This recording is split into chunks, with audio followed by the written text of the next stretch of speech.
Good morning, good afternoon, good evening, folks. And good night. Here we are. Happy birthday. Once again, in the lounge. It's from the Truman Show. Smoking and toking. Oh my gosh. And we're glad to be here. It's Christmas week. Yeah, Christmas is in A couple days. math. Let's see, 1, 2, 3. How many days? 4? It's Saturday. No, Christmas is Christmas Sunday. Eve. Oh, Christmas is Sunday. And so we're just feeling real Sunday. jolly. 4 days. Yeah, 5 days. The Lord's Day.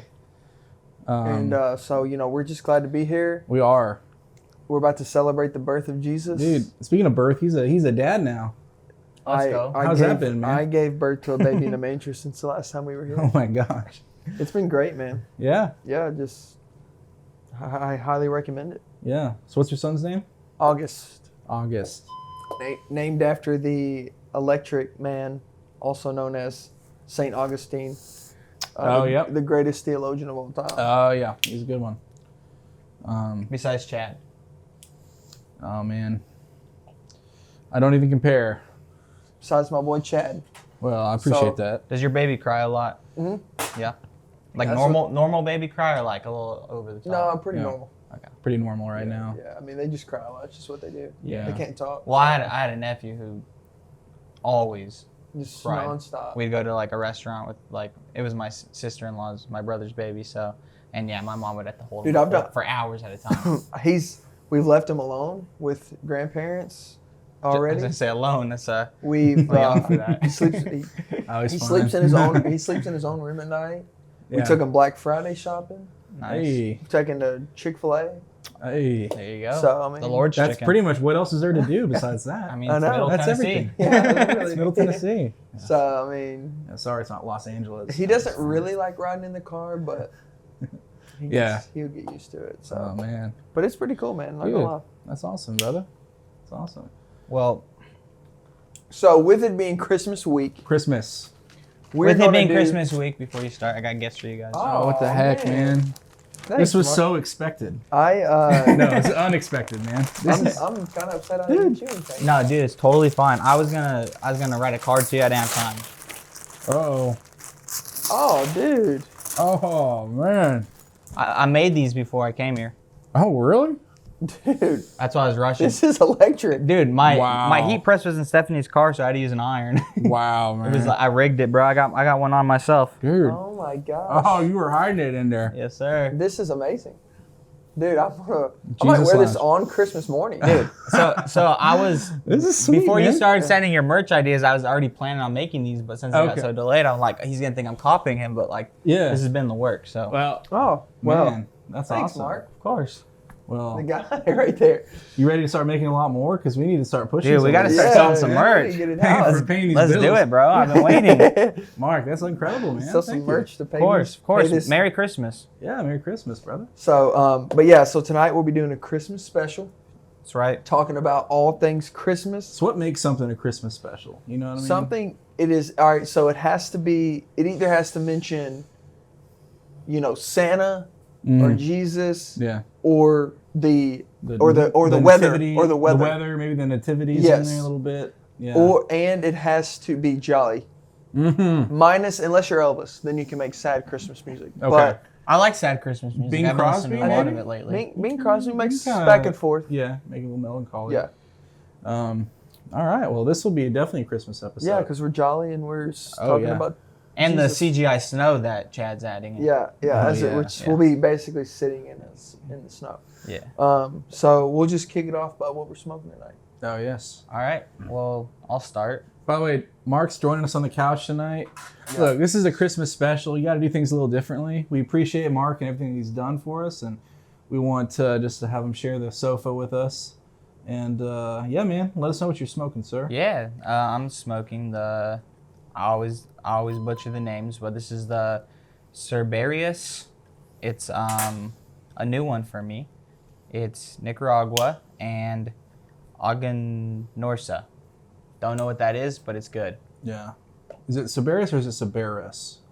You think? Cerberus. Cerberus. Yeah. Okay. It's got like 3 wolves and like some flames on it. Yeah. It's pretty It's sick. cool, man. Tastes real good. Yeah. Bet. Yeah, it's a Robusto. And I'm smoking courtesy of Smoker Abbey here. I'm Yeah. smoking their Christmas blend Yeah. out the pipe tonight. Yeah. This pipe's been around the family for a long time. This is my great-great-grandfather's pipe. Man. And he was a Church of Christ minister. Okay. And he smoked the pipe. All right. So even the Church of Christ smoked pipes. Yeah. So How's the blend?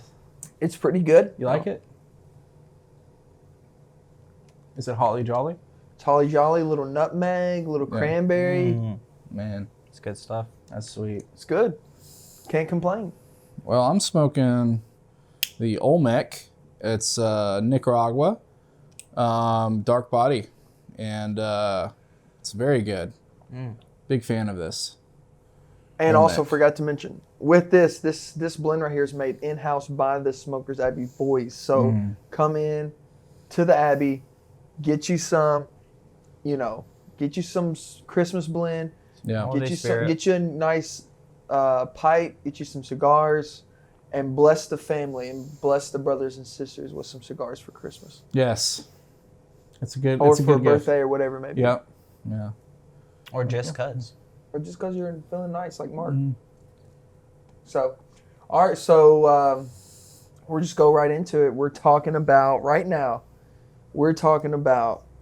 Saint Nicholas, the real, not the man, not the myth and the legend, Yeah. just the man. Just the man. Saint Nicholas. Saint Nicholas. So Mark- this isn't a guy delivering presents to us, right? No. All This right. isn't Who's a- the guy delivering presents to us? Me. Okay. Oh yeah, I Mark. just delivered presents. All right. Mr. Santa Claus. I was testing you. So set us up. Give us the rundown who this Saint Nicholas guy is. What he's all about. Well, let me make sure I'm on the right one here. Is he jolly old, Saint Nicholas? He's pretty old. I mean, he's dead now. So, Okay. yeah. So, So definitely not delivering presents. a guy named Nicholas was born in sometime around 80 to 80.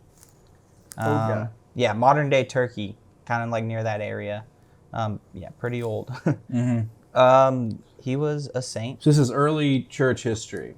Yes, very early. Okay. Yeah. So the whole idea of Saint Nicholas, he was a saint that served the Church of Yeah. Jesus Christ. Yeah. Lived in modern day Turkey, and he was at all the original councils and everything. So this bleeds into the story of Jesus Yeah.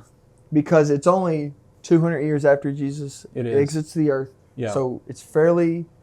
And let's maybe like preface it what we're doing. So we're kind of like getting an idea of some of these Christmas traditions that we've kind of adopted and Yes. kind of seeing origins of and why we participate in these. why we participate in it, where, who is St. Nicholas, because we hear about him during Christmas time, and maybe a few other things that And we this kinda this see also as- could be for somebody a conversation starter. If you're having Christmas with non-believers and they're openly celebrating Christmas, this is a great time. You're with family, where it's easier to spark a gospel conversation because basically everything you're doing stems from the story of Jesus in one way or another. So, Okay. So, I'm gonna be honest, I had notes that made it a little easier for me, and I lost all my notes yesterday. I was telling man. Chad about this, but I have it here, and I'm just not gonna be Must have been as Krampus. Dude, it was Yeah. cramped, dude. I know. No, legit. Or the I just Grinch. couldn't find them. I was searching, but anyways, one of his most like notable stories about Saint Nick, that he was like he inherited a lot of wealth, and so he would travel the countryside and he'd help like the poor and the sick, as a good Christian would do. And one of the things that he does that's like the most notable thing is when he saved these 3 poor sisters. They were going to be sold into slavery because at the time, basically, if you didn't have a dowry, which was like the money to get married, then you're going to be sold into slavery or prostitution because you couldn't be married off there. Like, they're worthless. So he provided them with the dowry. As I've heard, and I don't know 100% the credibility of this, but kind of where stockings might have come from was that he would actually sneak in and he slipped the dowries into like some socks that were in their house. Oh, dude, this is like Santa Claus is Coming to Town. Like, have you seen that one with Mickey Rooney and No. the Christmas special? No. Because he has to sneak into people's houses because they outlaw giving kids toys. Because Mr. Mayor trips on a toy, breaks his rump, and and then Santa has to sneak in and hide toys in their homes. So I don't know, it's just kind of Oh, okay. interesting. Cool. Maybe they got it from this story. Maybe something like that. Yeah. Yeah. That's pretty Yeah. cool, man. So he snuck in and he didn't want anyone to know, but eventually, of course, his popularity spread as anyone who wants to spread the news of someone doing good deeds. He was known to be a protector of children and sailors.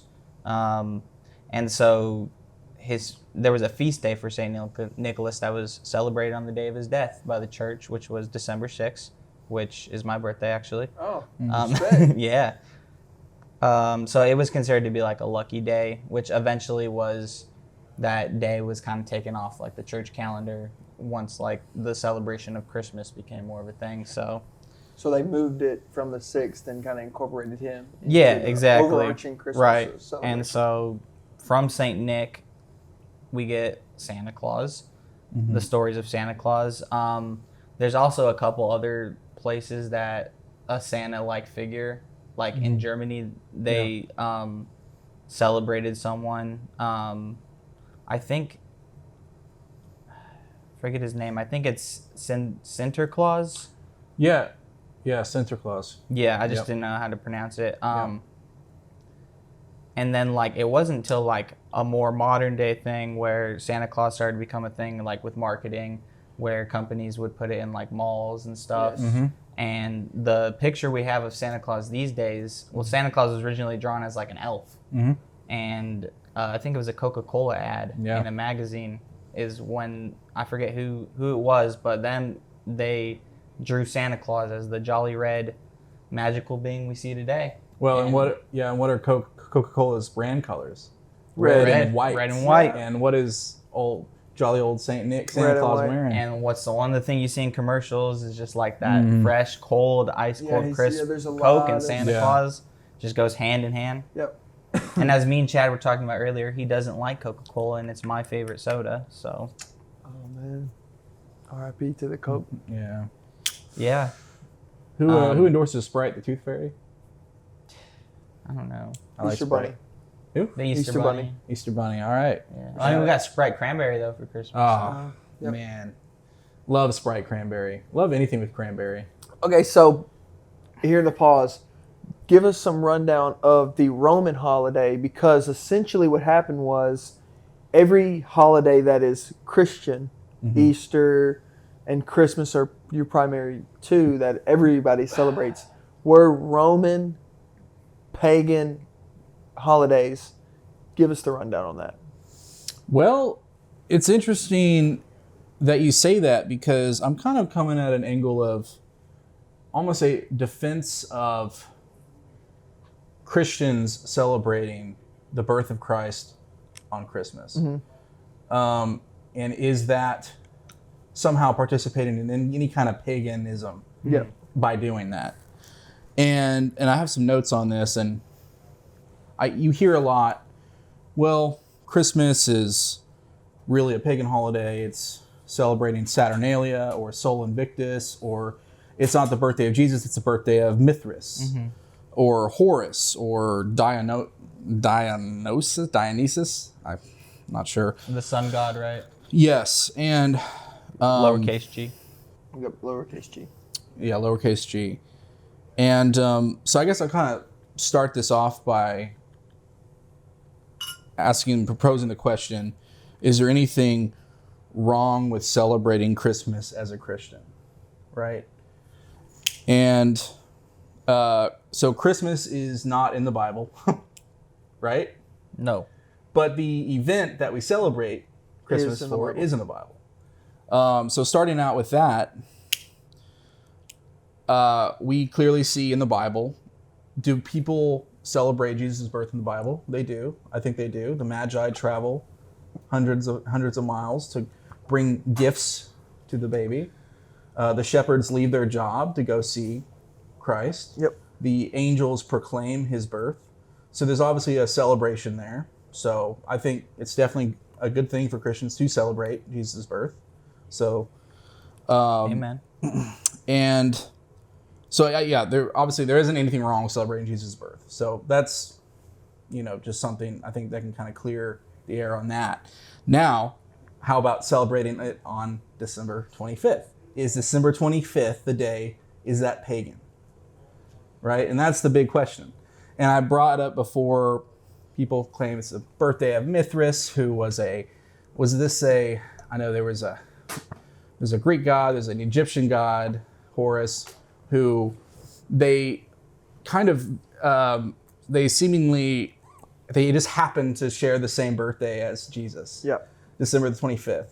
And upon doing research on is this actually true? There's no real there's no actual substantiated evidence that these gods, lowercase g's, were ever actually born on December 25th. Mm-hmm. And what's interesting, doing research in this, these gods like Mithras and Horus, they also seem to share other traits of Jesus. They were also born of a virgin. They also had 12 disciples. They also was dead for 3 days and then was raised again. And once again, it's I feel like there's definitely a agenda to show what Jesus did as kind of a recycled mythology that people have been saying over and over again for all these years. But again, there's no real proof that any of these, and actually a lot of these things that they say about these gods are just completely untrue. Yep. And they're put there to fit a narrative. And so it's not, their births are not connected to December 25th. So you can get rid of that. Okay, what about Saturnalia? We hear that a lot. That's probably the most popular pagan holiday that people will say, oh, it's not Christmas, it's Saturnalia. We just took it from the Romans. Yeah. And there's a train going by. It's a Polar Express. Oh, man. Coming to pick the children up. Okay, so what is Saturnalia? So that's the most common one that you hear people say, oh, it's not Christmas, it's Saturnalia. Yep. So it's a Roman celebration. It did take place in December, but not December 25th. All right, it was December 17th through the 23rd. Okay? So it's close to December, but we don't see anything specifically about December 25th with Saturnalia. Yep. And a lot of people will say, okay, well, we took their traditions and repurposed it for Christmas. Well, they did go singing from house to house, but they were naked and there was rampant orgies in the street. Rape was also very rampant during this time. They had human sacrifices. They had role reversal between masters and slaves, where the slaves would be the masters and masters would be the slaves. But it was in order to mock the slaves, really. And of course, if the slave was too rambunctious during this time, I'm sure that they were, once the role was reversed back, I'm sure they were pretty harshly dealt with. So none of those, to me, really sound like Christmas. Okay, so maybe it's not Saturnalia, maybe it's Sol Invictus. Well, again, Sol Invictus, there's no real substantiated proof that was celebrated on December 25th. And also, one of the first documents describing Sol Invictus also already claims that Jesus was born on December 25th. So it's which one was really first? So it's really just murky, not really truly shown to be actually Sol Invictus or Saturnalia or the birthday of these other gods. So why then do we celebrate Jesus' birth on December 25th? Is there anything significant about that day?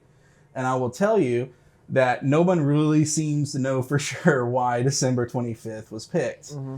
Some people, so again, just to preface, we don't really know, but some people claim, well, in ancient Jewish tradition, prophets always died on the same day that they were conceived.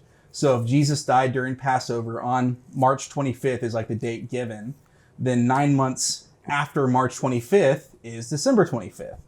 So that's one reason. Again, it's not, we don't really know for sure. Another reason is it seems like during the winter solstice, when days start to get longer, there's always kind of a celebration anyway. So it could also be just a symbolic thing. That is why we celebrate Jesus on the 25th. But we don't really know for sure.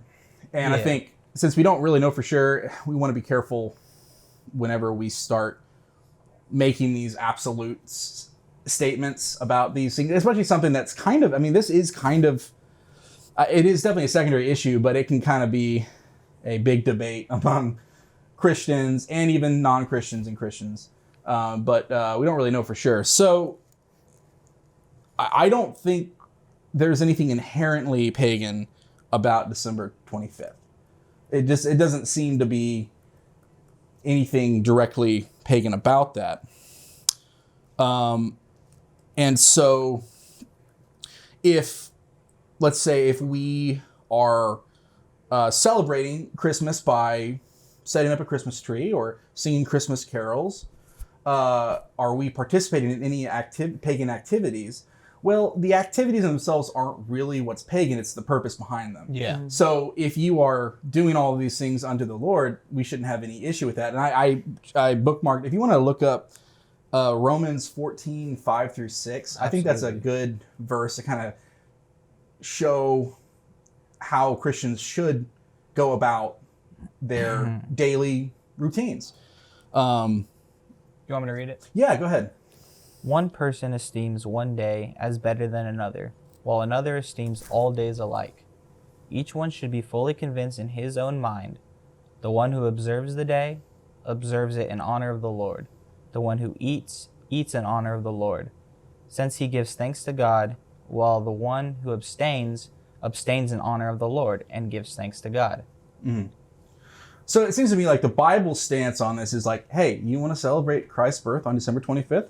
Great, do it unto the Lord. If you don't, fine, do it unto the Lord. And so I don't think that there's this, you have to celebrate Christ's birth on 25th. Yeah. And I also don't think that you shouldn't celebrate on 25th. I think that if you want to do that, just do it unto the Lord. And so that's kind of my stance on that. And I also wanted to look up, because I was curious about Christmas trees, because that's kind of an interesting That's one tradition. that has a lot of different. It does, and there's the Roman cult of Asherah. That's like one of the older, more pagan-y rituals of dude. I love it, dude. The drip, man. It's real with you. I know. That's one of the older, more paganized rituals of trees, where they put trees in their homes. But that is also a little murky as well. And it doesn't seem like that's why we put trees up. And the reason why I think that is there's an oral tradition. And again, I want to be fair with these things. This is also unsubstantiated. But there's an oral tradition that puts Martin Luther as kind of the person that started the Christmas tree. And I don't know if y'all have heard this. I've heard that. But he was walking in a forest in 1536, and he's in the forest. He looks up at the sky through the trees and looks at the stars, and it just reminds him of God sending his son down to earth to die for us and save us. And it just gave him a moment of just gratitude. And so to memorialize that moment for him, he went home and just set up a tree and decorated it. And what's interesting about that is whether or not you believe that it was Martin Luther, there is a lot of evidence to show that Christmas trees were a very heavy German tradition, which that's where Martin Luther was. And I would say the moment where Christmas trees became popular in the US was from a picture of the royal family in the 1800s of Queen Victoria and her husband, Prince Albert, who Prince Albert was German. And he was the one that brought the tradition into their home. Yeah. And everyone saw the royal family having a Christmas tree set up in the 1800s. And that is what's said to have popularized it in America. It's like whenever a celebrity does something and people kind of follow that trend. And so that seems to be what I would say when the Christmas tree that we do today started, and not necessarily from ancient pagan rituals. That's just kind of my view on it. At least the way that we do at least the tradition of Christmas trees that we do Yeah. seems to come from that. Yeah. And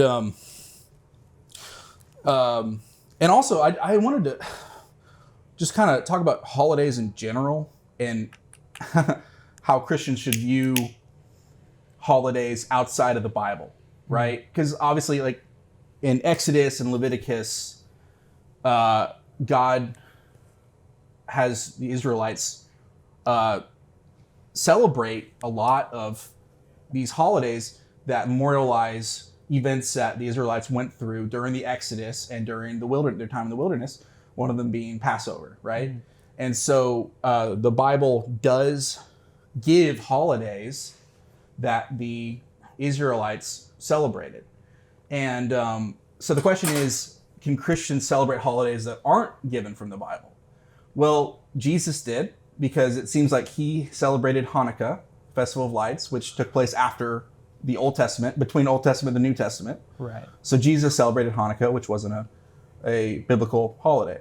And so I think, again, just going back to that Romans verse, I think we can celebrate these holidays, but do it unto the Lord. So just to kind of conclude everything, there doesn't seem to be anything inherently pagan about December 25th. I haven't seen any rituals and holidays that are directly related to December 25th that are pagan, and or traditions that we do on Christmas. They don't seem to have these strong pagan overtones that people claim that they do. Jesus' birth was celebrated in the Bible. Jesus celebrated holidays not given in the Bible. And just keeping in mind Romans 14:5-6. If you want to celebrate a day, do it unto the Lord. If you don't, do it unto the Lord. Seacrest out. But that's just kind of my overview and my position on it. Yeah. And I don't think that we, again, I think that we should just, if someone wishes you a Merry Christmas and you might have those ideas about it, I don't think there's anything wrong with you wishing them one back or demonizing this holiday. Yeah. So, okay. I need to relight my cigar. Here's a question I have for you guys. And I'm just going to play one side right now. Just said Christmas did have substantial proof that it was a pagan holiday, right? Mm-hmm. And that was the origins, and it came from that. Would you still have some kind of, view against it, or would it still just be something you'd be okay celebrating as Jesus' birth? For me, mm-hmm. I don't think Jesus was born December 25th. Now, the Bible mm-hmm. doesn't say. Yeah, when he was born. It doesn't make sense that the shepherds would be in the field because they weren't really in the field during that time. Like, it's too cold. Have you heard also why they were probably in the field? No. So, sheep, unlike people, only have babies one time out of the year, and that's during the spring. And so the reason why shepherds were out tending the flock day and night was for these baby lambs that were being born, which would have happened in the spring. So that's why a lot of people think that he was actually born in the springtime. Yep. But I don't... well, another thing... Well, okay, so... That was just one thing that I thought was kind of interesting. Yeah, that is interesting, because I mean, that's the thing, too. It's like, we're never going to have an answer. Yeah, like, I agree. And I do like the idea that Jesus was born during the Feast of Tabernacles, because mm-hmm. that would make sense to me, just kind of like, that's why he came, that's what they were celebrating pretty much. Another reason why maybe there was no room for him in Bethlehem, because people were traveling to celebrate this. Yeah. Regardless of all of that. I mean, for me personally, I think for me to celebrate Christmas with my family, I'm not doing it with the heart posture of I'm celebrating trees. I'm not celebrating pagan gods. Mm-hmm. And so I don't think I would feel any kind of personal conviction, even if the origins of this were rooted in that. Because I just think of like Monday, like all the days of the week are named after pagan gods. Yeah, that's a good point. A lot of the things we do in culture today, Nike is named after a goddess. We still wear Nike. I'm wearing some right now. Yep. Yeah. Like probably a lot of things that we do in daily life ton of have been things from our done culture. in pagan Exactly. rituals. You know So what I mean? we could say that something's been done by a people. Yeah. Doesn't mean us doing something that is similar or even the same thing is us, because just like when I they would agree. eat the meat sacrificed to idols, Yes. there was nothing wrong with eating meat. Yeah.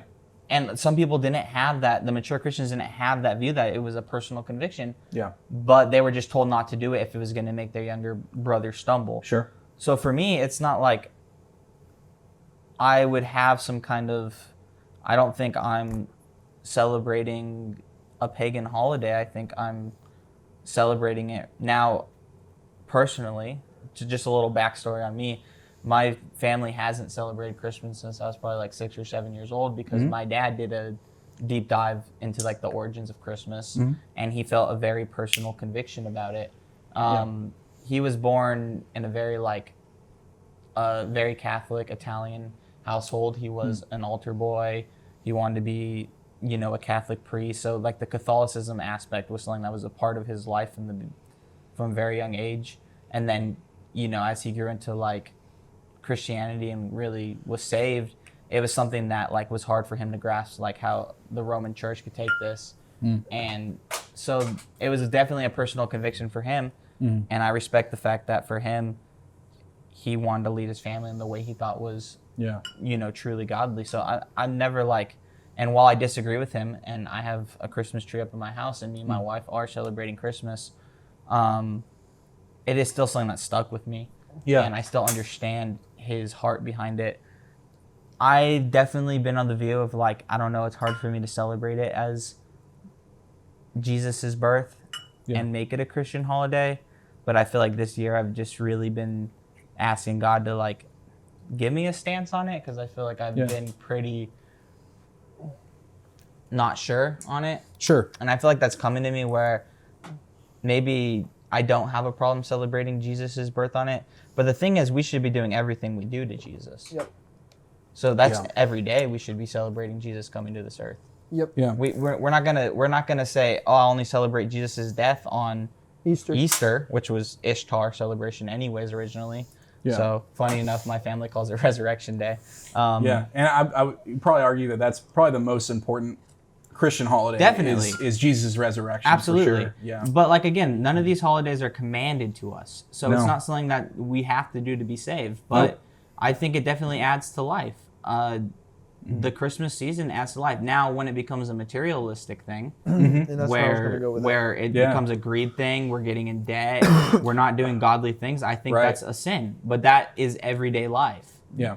So I don't know. Yeah. And that's, you see that secularization of Definitely. holidays. Well, see, and that's what I was going to say is like, in my opinion, I'm more of a, and this is like become a tangent, but I feel like I'm like a Christian nationalist in the sense that like the best way that the church and the Christianity can move forward is by penetrating culture. I think that's the best way that, because ultimately, Can you expand on that a little? so ultimately, when heaven comes to earth, what's going to happen is Jesus is going to reign, Yeah. and he's going to implement the ways of Jesus in society, and heaven will operate as a society. It won't operate as a where it's one head. Jesus is like the ruler, and then there's a bunch of there's just people worshiping. I know in Revelation you have a lot of descriptive narratives talking about what the peeling back the layers, seeing what it looks like in heaven. But if you go back, if you read through even through Jesus's words, and you go to read the New Testament, what ultimately is going to happen is he's going to try to make the earth new, which is going to be creating systems. Well, he's not going to try. He's going to. Yes. He's going to be creating systems that create a world that operates perfectly. And I believe we are being welcomed into joining in with Jesus through the Holy Spirit to penetrate the world we live in now by creating systems where Christianity can go forth, and we can live in a society where Jesus is at the helm of it. So I believe, let's just say the church fathers, Yeah. you're talking about the Romans, and you're talking about paganism. So let's just say the church fathers, as they got together, they thought, how can we put Jesus at the helm of society? Well, Rome was the largest group of human beings at the time when the church got to start to move forward. They had kingdoms all throughout the Western world. So if we could get the Romans on board with what we're doing, they may not all of them agree, but if they let us on board and they give us resources to penetrate culture, then let's take their worship of the sun god and let's make it possible that they can worship Jesus. Will everyone worship Jesus? Probably not. But when you create those spaces, I think that's the best way that Christianity goes forward. Does that make sense? Yeah. So, I do. and I say all that is, I think that's where a lot of the pagan and the Christian murky water happens is because I believe the Christian fathers said, this is how Christianity can go forward. If we can partner with the Romans, because, Constantine and things like people like that started to welcome Christianity.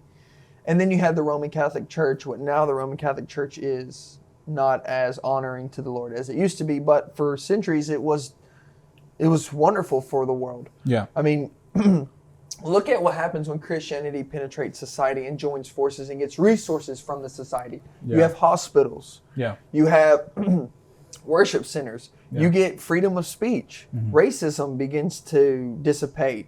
Slavery begins to dissipate. So that's how Christianity should be used to our advantage, is penetrating the culture, trying to change it. And Daniel's even our pastor's done great sermons on like Jonah. So the story of Jonah ends of the people repenting, right? Or at least we think that. Yeah. And then the story ends, Jonah, we don't actually know what happens. Yeah. Jonah just walks away pissed off. Yes. So, well, maybe everyone in Nineveh didn't end up following Jesus, but what if slavery ended in Nineveh? What if hospitals were made in Nineveh? Well, Christianity positively affected that culture. Yeah.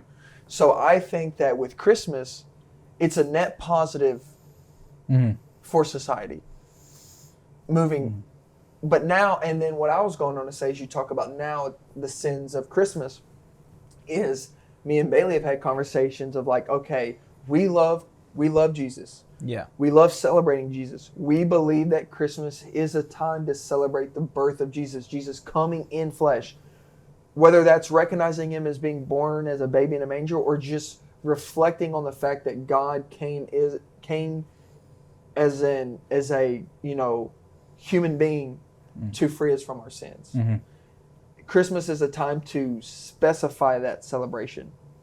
Whether he was born in December, which I don't really think he was, and I don't think it Doesn't matters. matter. I don't think it matters. I don't think so. So I think that moving forward is like, yes, Christmas has now became a marketing scheme, but how can we reshape that?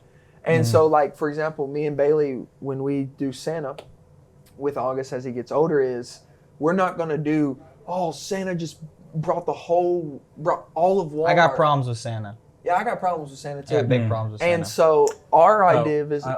whenever you're done with this, remind me to talk about another Martin Luther story about Santa. Okay. But so our idea of it is like Santa's going to bring August one thing he wants, one thing he needs, one thing he wears, and one thing he reads. And he will give away gifts. So like on Christmas night... Better hope we're out of that recession. Huh? Said better hope we're out of that recession. So he'll set out gifts on Christmas Eve night. Oh, hey, I'll take him to the store and be like, hey, there's a couple of kids that Santa doesn't have enough gifts for. So we're going to go buy a bunch of gifts and we're going to leave them out. So when Santa brings you your couple of things, you're going to leave things for him to take the other less fortunate children. I like that. So then his brain starts to change of like, okay, it's not this overindulgent. And leading up to the visit of Santa, I want August to be excited about Santa and be like, oh yeah, he's coming. But it's like Santa is just like a subsidiary of like why all this is happening.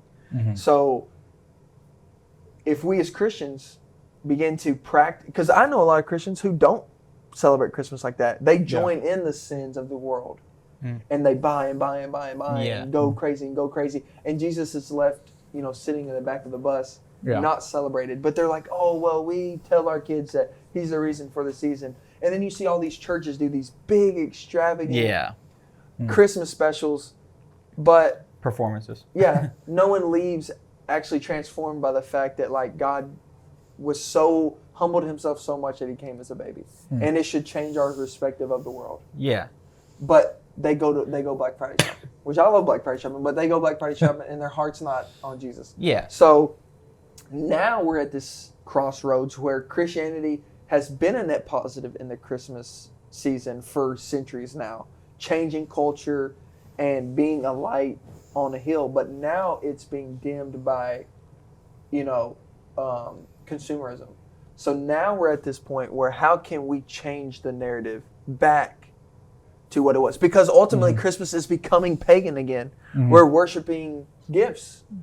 So Christmas was pagan. Let's just say it was. Yeah. It became Christian and all about Jesus. And now it's going back to paganism as far as worshiping false idols. So how do we do what the church fathers did 1,700 years ago? How do we get people back at the heart of why we're celebrating what we're celebrating? And I know that was a tangent, but No, yeah. I think for me, I like to see it as separate things because I think as Christians, right, our whole life should be focused on Jesus. So I think I don't like to, yes, they may have adopted a lot of the traditions maybe that the pagans did in worship but there's also I feel like these origins are coming from so many different cultures, so many different things. It wasn't just one set thing that we could say this was one practice that they did and now it's a Christian thing. Christmas has been pulled from so many different traditions. And so for me, I just kind of view it as a separate holiday. It's something that we do because we're Christians. And it's we're going to occupy this time of year because that's when everyone else is doing it. I don't have a problem with that. We do that in so many different things of our lives. But yeah, I don't know. I think it doesn't I think we the unbelievers are obviously not going to celebrate Jesus Christmas time. Yeah. That's fine. They're not there would be no reason for that. So I don't know if I could say it's the reason for the season, but Jesus is the reason for our lives. Right. Jesus is the reason for everything. It's the reason for everything. So as Christians, we should just be celebrating him in everything we do. So I have no problem. I saw this meme where it said, how about instead of putting Christ back in Christmas, we put Christ back in Christianity. Yeah, that's good. Yeah. So for me, when it comes to Santa Claus, just say, I feel like if a tradition you're doing is going against God, that's when it becomes a sin. Yeah. For me, I'm not going to tell my kids that there's this omnipresent person playing God that exists and lie to them about that. It just doesn't feel right. Yeah, I agree. Santa's not all-knowing. It doesn't make sense. God's the only one who knows everything, sees you when you're sleeping, knows when you're awake, knows if you're bad or good. A lot of these things, and I think I don't know if it was Sinterklaas or whatever the name was from Germany. It literally means Christ child. It was what? The origin, the word. I was going to talk about that. I don't know if that's Chad's got all the facts. But I do, yeah. I heard that the word means Christ child, and so it's kind of like Santa Claus being like a substitute for God, and I don't like that. Well, here's what that was, and I wrote it down just because I read this today and I'm like, oh, this might be interesting. But so back to Martin Luther. Let's go. He didn't like that Santa Claus was kind of taking over that Christ figure, and so his heart was in the right place, but when you know it, his campaign to do that didn't really work because what ended up happening. So he started using the term Christkindl. That's what it was. Christkindl which is Christ's child. That's the one. And you know what word derived from Christkindl? Kris Kringle. Kris Kringle. Santa Claus. Yeah. So we just the world kind of flipped that back around. Yeah. That's what I'm talking about. So I think I would rather teach my kids that we give because God gives to us. And so out of charity of our heart, we want to give to others. So I would make the gift giving more of a thing that we do because we love each other. Mm-hmm. And obviously I give them little gifts to my wife. I'll buy her flowers. I'll buy her an energy drink she likes just any random day because I think about her. Mm-hmm. But I think it's good to set times apart throughout the year that we're like, hey, I really want to show my appreciation for you. And it's more of a thought thing. Like some years you're gonna have less money. You're gonna give her one gift. Some years you're going to be able to provide, but we just give out of the blessings God gives us. Yep. And I think it's a heart posture thing, really. Yes, I agree. Agreed. Well said. Yeah. Okay, shifting gears here, and we'll touch on our last kind of subject for the night. So our last subject is honing in on Jesus. About, we talked about Christmas, we talked about all this, but ultimately, every day of our life, and specifically in this time, we are celebrating the birth of Jesus. So Mark, I'm going to tie this in. The birth of Jesus was predicted about 700 to 800 years prior to him actually being born, and all of his life. And there's importance behind that because every little moment in Jesus' life that played out was a pre-assumed or premeditated. It was premeditated to happen because it all came together. It created this all-encompassing story of like the people of Israel and their lineages, and then like why there were sacrifices and why Jesus was rejected and why the Jews had to kill him. The main author for all those was Isaiah. So give us a rundown of what that looks like. Yeah, I mean, there's tons of prophecies in the Bible that predicted the Messiah, right? As we believe to be Jesus. And why are we needing a Messiah? Well, the gospel, basically. Because of Adam, right? Humans were created, Adam and Eve, to be perfect, sinless creatures, and they chose to reject that and disobey God. And because of that, now sin has entered the world. And because of their sin, now everyone born of them is also cursed with death, right? Yes. So we're now dead in our sins, and there's only one way that we can now be connected with God again, and that is live forever. And live forever, right? And side note, because we're in sin, we had to offer sacrifices. Yeah. So the Messiah was and has delivered a sacrifice that pleased God eternally. The ultimate sacrifice. The ultimate sacrifice. Yeah. Because the Messiah was ushering that sacrifice. Right. He is the ultimate Passover. Passover. Was temporary. Yeah, they were temporary. We had to do them every year. They'd have one sin. Every year, one sin sacrifice. Yes. And so he is the fulfillment of what they were doing. Yes. Now. So those sacrifices were a foreshadowing. Yes. Of what was to come. Right. So, do you want me to just list the verses or list the verses in Isaiah? The quick synopsis of what each prophecy said, and then connect them to the things that Jesus did. Cool. So, in Isaiah 7:14, we see that the Messiah was going to be born of a virgin.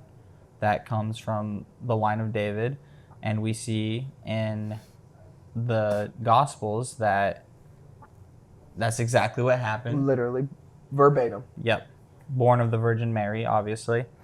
And you know what's crazy is people can argue the virgin birth, but if you actually go and read the stories of Mary, it kind of makes sense because the way she was treated after the fact. Yeah. Somebody who would have been would have had a normal child would have been perceived differently. Yeah. So her actually being born of a virgin is not a super far-fetched idea. I mean, scientifically, yes, but culturally and for the purposes of the stories, it's not that far-fetched. In Isaiah 9, Isaiah prophesied that he would have a ministry in Galilee, and that's where Jesus began his ministry, in Galilee. He began in Galilee, that he'd be the heir of the throne of David, and as we know, that's where he had come from. Interesting enough, he actually came, I believe, and correct me if I'm wrong, from the offspring of Bathsheba. Yes, so the woman that he slept with and had her husband killed. That's the lineage that came from. And which is interesting to me because it's crazy how God can use something so broken like humanity and still say, hey, look, I'm going to use you for me, no matter how broken you are. Yes. I think it's just cool. Yep. that his way would be prepared in Isaiah 40, and John prophesying of John the Baptist, and literally the same things that John the Baptist would say. Yeah. Here comes John the Baptist quoting these prophecies and preparing the way for Jesus. And funny thing is, people thought that Jesus was John the Baptist. They were like, wait, I thought we killed that guy. Yeah. And also, go ahead. John the Baptist was also kind of that Elijah figure as well, you know. Yep. Right. In Isaiah 56, it said that I gave my back to those who strike me and my cheeks to those who pull out the beard, and I hid not my face from disgrace and spitting. Talking about Jesus who was going to be spit on and mocked, and that's what happened before he was crucified. Yes. Isaiah 52 and 53 talk about how he was going to be disfigured and suffered. Yeah. That he'd be rejected. I believe the verse is, he was despised and rejected of man, a man of sorrow and acquainted with griefs, and we hid our faces from him. Mm-hmm. That's exactly what happened with Jesus. The Jewish people did it. His own hometown. His own hometown. Yeah. His own disciples. The people that were closest to him. Yep. I mean, there's just tons if we go down. Talking about God's Spirit resting on him in Isaiah 11. That the Gentiles will now seek him, not just the Jews in Isaiah 11. That he'll make a blood atonement for us in Isaiah 53. So, I mean, the list goes on and on. We can, like, list them all right now if we had time. But that he would die for our transgressions, also Isaiah 53. Isaiah, the whole thing is just, like, prophecy of the Messiah. Yep. And we just see in the New Testament in countless spots that Jesus just fulfilled all of these. Yep. And the crazy thing is if you go back to read the prophets, they were writing these in the darkest times of the Jewish culture. Like women were eating their children, and they were so poor, and they were so in destruction that, you know, for them, this was almost like God coming through Isaiah to say that, like, in the darkest moments, like, the light will be born. Even a lot of the miracles Jesus did, like healing blind people and like healing people from raising people from the dead, are all stuff that was prophesied by Isaiah as well. Yep. Which is crazy to me that the people at the time rejected him, as it was prophesied, obviously, because it's like, okay, this is what's going to happen. It happens, and they're like, no, that's not it. Yeah, it's like they had memorized Isaiah, but then as Jesus was performing and living up to all the hype, they, you know, their eyes were blinded. That's great. Imagine living like in that time, seeing Jesus do these miracles and being like, I'm going to reject that. Yeah. That's crazy. But, you know, it's all in there. I mean, he was meant to be rejected. It was for the purpose of for his atonement. Yeah, and I think too, like, the fact that, right, the Israelites were God's chosen people, they took that as some kind of prejudice, like they're now special because of that. And God's like, no, I just used you to usher me in my kingdom. But their whole idea was that Jesus was going to come in with a political kingdom and take down the Romans and stop the oppression of them. And Jesus is like, no, I'm like way beyond that. Like, I'm going to stop oppression for everyone. I'm going to come and usher in a heavenly kingdom, right? The gospel goes way beyond just one people. Yeah. It's for everyone. I thought it was so cool. I read this thing in a book. Can't remember the book. They talked about Jesus and like hypotheticals. And so people believe that like Jesus was actually a very high esteemed person. He he associated himself with the Pharisees. And that's why the Pharisees hated him, because for a long time before his ministry, he's a rabbi. So he went to school with these guys. Yes. He learned with these guys. He grew up with these guys in the synagogue. And so when he started living differently, they were offended because he would go visit, you know, people with leprosy and blind people. Right. He would do things on the Sabbath, and they're like, Jesus, no, for years and years, man, we were taught don't do anything on the Sabbath, and now you're healing people on the Sabbath? Well, you were taught wrong. And so that was a turning page in when you read the Gospels and you understand all the conversations he had with the Pharisees, and he's having dinner with the Pharisees, and it's like how well flipped their whole culture on his head. He was so well acquainted with them, and that's why they were offended, is because you're like, you're one of us, man. Why are you doing this stuff? Well, they missed the whole point of what God was for. Yeah. They took it as some legalist thing, and he's like, no, I'm here to fulfill the law. Like, that is just a guide. Yeah. Like, I'm what all these prophecies and all these traditions you're doing are for. Yes. They just missed the point. Yeah. And we do that today. I mean, we do that all the time. Yeah. Were you going to add anything? I just think also it's just interesting what people do, what they turn to, how they react when they are convicted as well.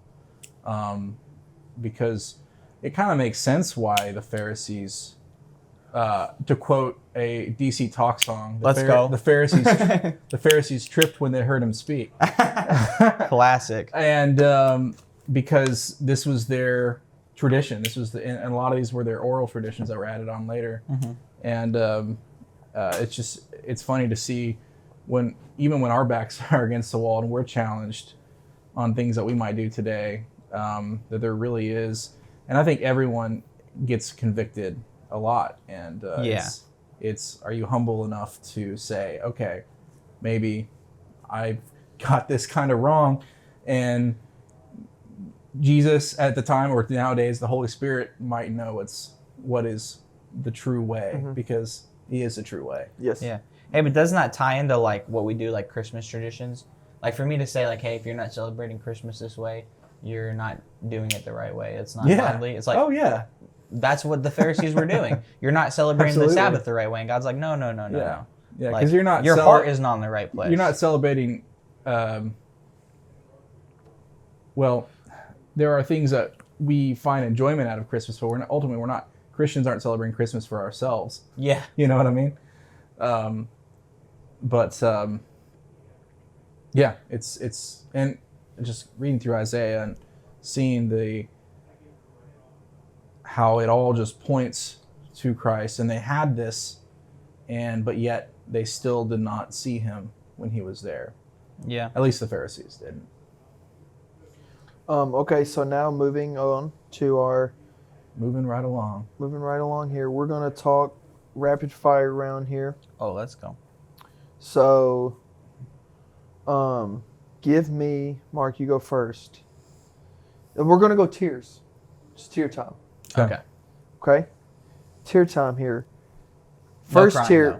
first tier time segment is Christmas movie. Give us tier 1, give us tier 2, tier 3, and you can do an honorable mention if you feel like there's a fourth one that's worthy.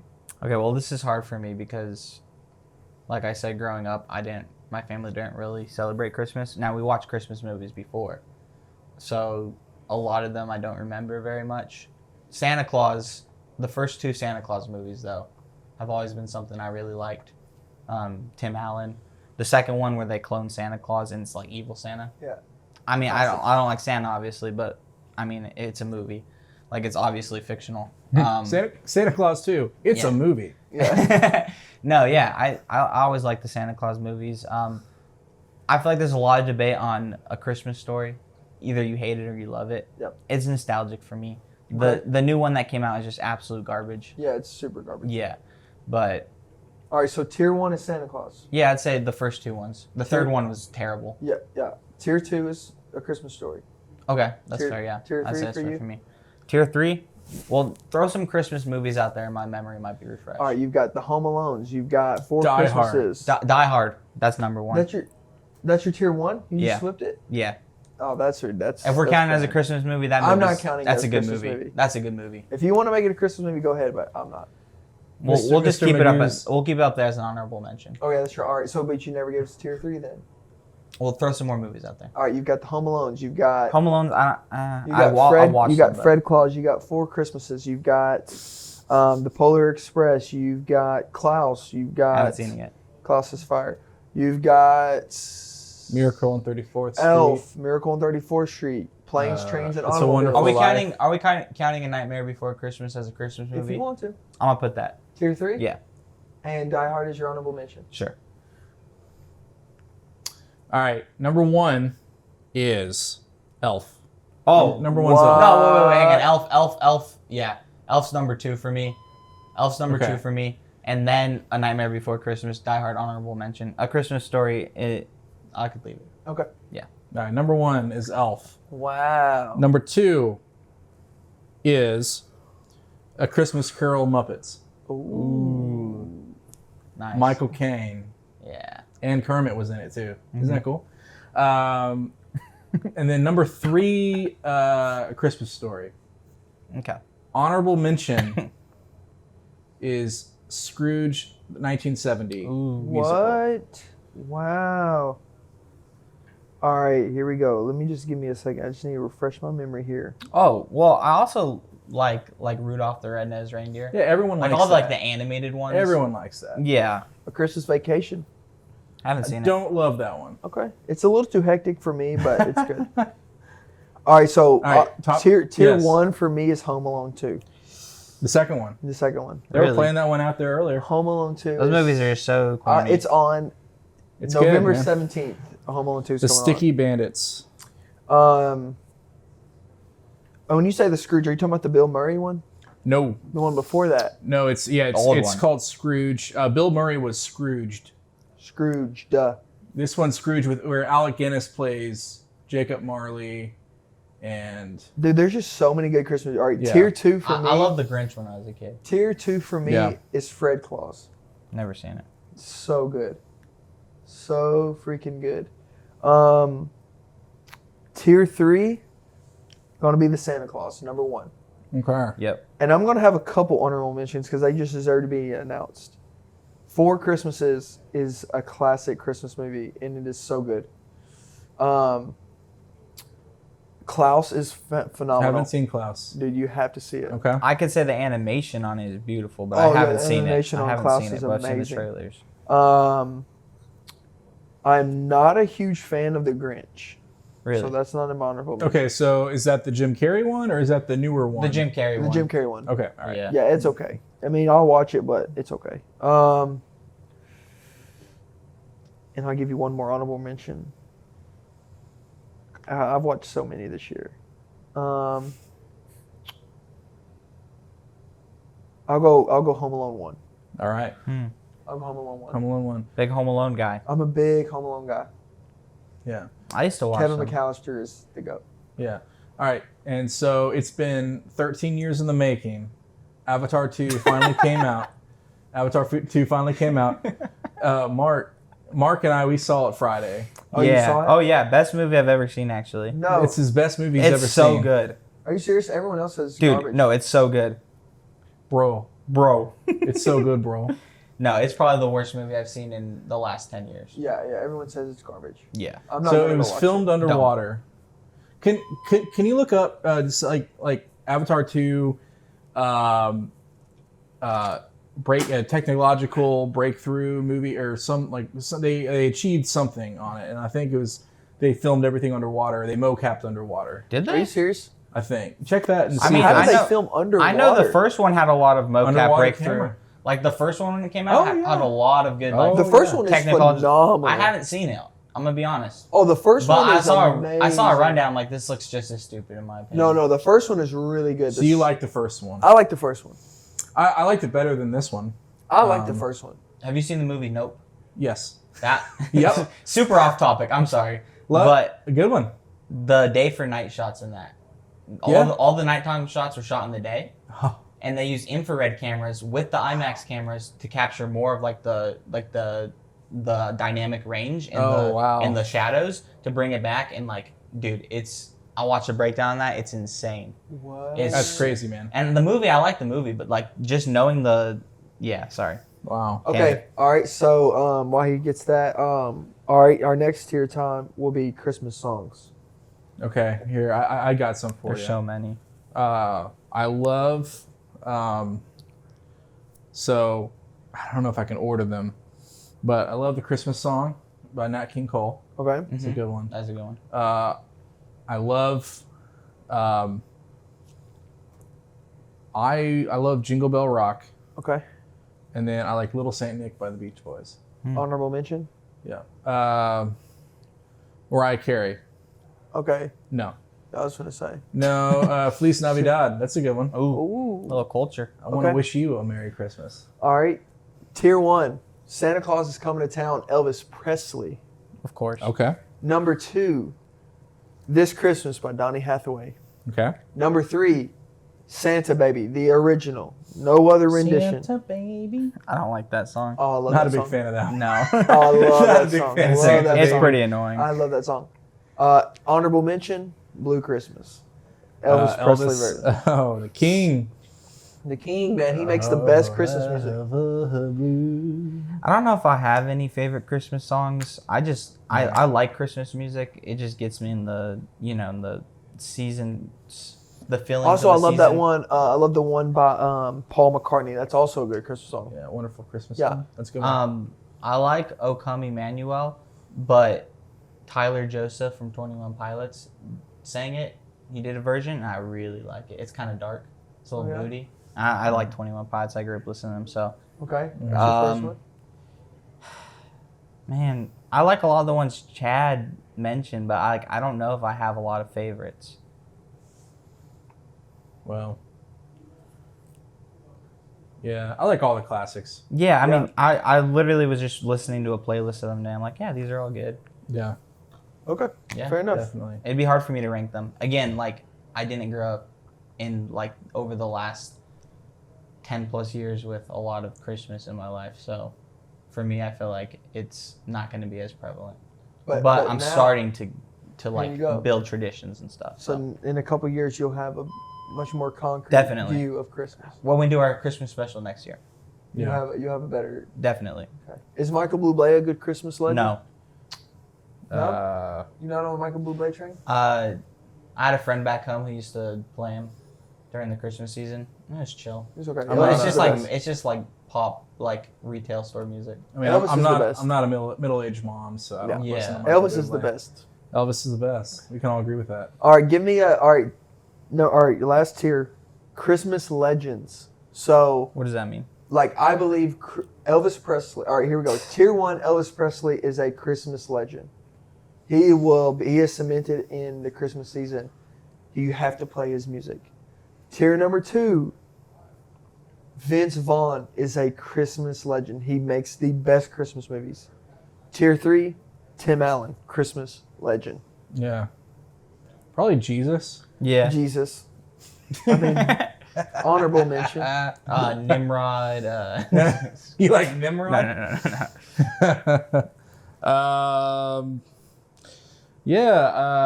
I guess you got to give it up to Michael Caine for his wonderful performance. I'm Michael Caine. His wonderful performance in Christmas Carol. I think Buddy the Elf is a great Christmas legend, man. What's a good one? Yeah. I don't even like Will Ferrell, but I love that movie. Yeah. And then, oh man, John Candy, man. John Candy. John Candy. Yeah, he was in that polka band in Home Alone. Oh, he Very was. big. They were very big in Sheboygan. Yeah, Sheboygan. We're number 1. Chicken in Joe from Sheboygan. Surfs Up. Great movie. Sheboygan. Is Not- he from Sheboygan too? Yeah, Chicken Joe from Sheboygan. Okay, Surfs Up is amazing. Dude, it's so a good good. movie. The Love soundtrack. Oh. Crazy. Dude, I mean, that got me so into Green Day, it's ridiculous. Yeah. And Sugar Ray. Yeah. Sugar Ray's classic. Crazy. Do you have any Christmas legends? I'm a pass. You're passing. Yeah. Yeah. You ever find any of the Avatar stuff? Oh yeah. I'm looking at it now. So it's saying, having moved past regular motion capture and 3D technology, which granted the first Avatar its fame, Avatar 2 employs the new underwater mocap that Cameron invented for the sequel. Instead of mimicking underwater scenes, they suspended people from cables and actors for Avatar 2, submerged in 900,000-gallon water tanks designed to imitate ocean currents. Wow. What? Yeah. They have that training for like Navy SEALs, that ocean simulator. I wonder if that's where they shot it, but I don't Oh know. my god. Maybe. What was the budget? It was like 200 million, or it was a little more than the first one. Let me see. 200 They won't million make it. They won't almost make it. seems low. I thought so. Let me see. So They won't okay, make it. is the first Avatar? No, they still- already made it. They've already made They it like like doubled that. it. Is the first Avatar 250 million? Oh, And that's then not bad. So is the first Avatar still the number 1 grossing movie of all Yeah. time? At 2 billion. from what I seen like last week. Like 2 billion something. Yeah. Yeah. And James Cameron, he has another one up there with Titanic, Oh. Yep. one of the highest grossing movies of all time. That's probably why it took 13 years. They had to get funding for that crap. I mean, you Oh, got I'm sure, dude. I'm sure it was already funded by the time that the Okay. first one came out. You know what I mean? It's like, but I don't. I guess he just it's like, no, it has to be perfect. The blue has to be a perfect shade of blue for this movie to come out. You know? So they really shot it underwater. Yeah. Yeah. How much did Avatar? Well, they mocapped it underwater and then They mocapped animated. underwater. It's CGI. Yeah. But to get the movements. But you get the movement of real life. Yeah. I will say the visuals in Avatar 2 were really stunning. with Yeah. the story. I would say there was parts where I'm like, that's CGI, and then there was other parts where it's like, that looks pretty darn good. Yeah, but I mean, the visuals didn't do it for me. It was just the writing was just terrible. Hey, that sucks for James Not a Cameron. fan of the writing, man. It looks like globally they made $497 million. It's they've already made it's their saying money back. that they're like on track to make over 500 million. Yeah. But it won't beat Avatar. The first one had 200 million. This one was 250 million budget. So no, let me look up the gross for the first one. Oh my god. And then there was that huge push to make Avengers Endgame beat Avatar. Well, in box office it did, and then they re-released Avatar in theaters. And Oh, they did. it yeah. went back and I over. was one of them too. Because I And went then back to see and then it the new re-released. Spider-Man that came out beat it. Okay. What is it? Far from Far From Home. Far the from one with home. all of them. Yeah. Good movie. I liked it. $3 billion. $3 billion for the first Avatar. That's gross. So they made Wow. $2.8 billion. It's a lot of money. It's a lot of money. They profited $2.8 billion on that movie. Man. Why is James Cameron still making movies, dude? He needs to be. He needs to stop. He needs to be living. He needs to He made Terminator 2. Yep, he move did. to the planet that Avatar is filmed on and retire. Yeah. Man. What's his net worth?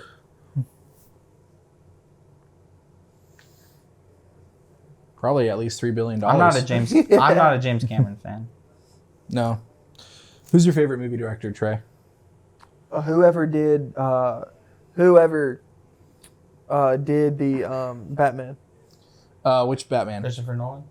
Christopher Nolan. Okay. Yeah. Christopher He Nolan. does another movie. He's definitely like top tier for me. He does that other one, the other movie about. Interstellar? No, he did. I love Tenet? Interstellar. Huh? Tenet? Tenet's a good one. No, there's Inception? another one. Inception's a good Oh, he one. did several of them. There's another one. It's about a war movie. Dunkirk. Dunkirk. Yep. I haven't seen it. So Memento good. is also very good. Dunkirk's one with no words, right? It has words. No. It does Not a dialogue. lot of words. There's not a lot of dialogue in Okay. Dunkirk. Yeah. Yeah. Isn't Harry Styles in that movie? Yes. He is in that movie. Yes. Let me think here. Let me look at what's his name? James It Cameron. looks like 700 million is his Christopher net worth. Nolan. Christopher Nolan. James Cameron's net worth is 700 million. Yeah. Yeah, all of the Christopher Nolan movies I've seen, I'm like, these are good. Yeah. All right, let's see. He makes really good movies. All He's a right, good writer. Dark Knight, Interstellar, Inception, Tenet, Dunkirk. There's a new one coming out, Yeah. Oppenheimer. So excited for that. Memento, I've never seen it, but I heard it's good. Yeah, It's good, yeah. He just doesn't miss. No. He did Batman Begins, which is fire. Man of Steel. A lot of hate on Man of Steel. I thought it was a good movie. Batman vs Superman wasn't good. No. Well, he did that? No. No, he just helped in that. Oh, he I don't helped think in it. Yeah, But he did definitely direct directed those. that. Or Justice League. Terrible. Yeah, no, he didn't direct that. All the new DC movies are, except for, the DC universe, bad. Yeah. So, either way, that's my favorite. Cool. Yeah, I'd say he's my favorite. All right, folks. Well, Merry Christmas. Yeah, Merry Christmas, y'all. Happy New Year. Hey, we've got some guests coming back. We do have some yes, guests we got coming some back. guests coming up. Yes, Turn we of the do. year. Turn of the year. Yeah, just keep expecting us once a month. He's a dad now. Congratulations on that Woo! achievement. That's pretty exciting, man. Yeah, we're doing this thing. But yeah, no, we're excited for where the Jesus Lounge is going to go this next year. We're on TikTok now. We're on TikTok. Follow us on TikTok, Instagram, Facebook, and yeah, it's been fun. I just want to point out, yeah. If you've seen our last episode where we talked about There's some Thanksgiving food. controvery, isn't there? Yeah, there was a Something little happened. controversy, but my Something favorite, happened. we got a comment in our TikTok clip, and it says that Trey has baby taste buds Man. because of his takes on Thanksgiving Leave us in the food. comments if you think that's true. If you think he does, if you think he doesn't, let us know. I have Like, grown man taste buds. I'm elegant. not according to that. Yesterday I seen this man. We were at a church event, a men's event. They had chili dogs and queso and all this. This man took sprinkled cheese, shredded cheese, and mustard and put it on a hot. That was it. Shredded cheese and mustard on a hot dog. I don't like chili, bro. I don't like beans. That's crazy. Beans are disgusting, bro. That sounds like the taste buds of a baby. A baby would probably eat beans. So what's that tell you? They're All right, magical folks. fruit. They're normal, I guess. I don't know. All right. See you guys. We'll catch you next time on the next episode of Jesus Lounge New Year. We'll see y'all there. Peace.